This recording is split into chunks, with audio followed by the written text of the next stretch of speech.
Ever wondered how to seamlessly move your money from Gcash to Palawan Pay? Let's unlock the easiest way in this quick tutorial. First, open your Gcash app, look for the Send Money icon on the home screen and tap on it. Now, you'll see various options. Choose Send to Bank. This allows us to transfer directly to Palawan Pay. You'll be presented with a list of banks. Since Palawan Pay isn't directly listed, use the search bar at the top and type Palawan. Palawan Pay should appear in the search results. Tap on Palawan Pay to select it as your destination bank. Now, carefully input the details. Enter the amount you want to transfer, the account name registered with Palawan Pay, and most importantly, the Palawan Pay account number. Double-check everything to avoid errors. Review all the details on the confirmation screen. If everything looks correct, tap the Confirm button.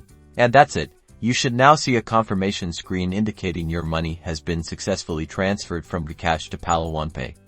Enjoy the convenience.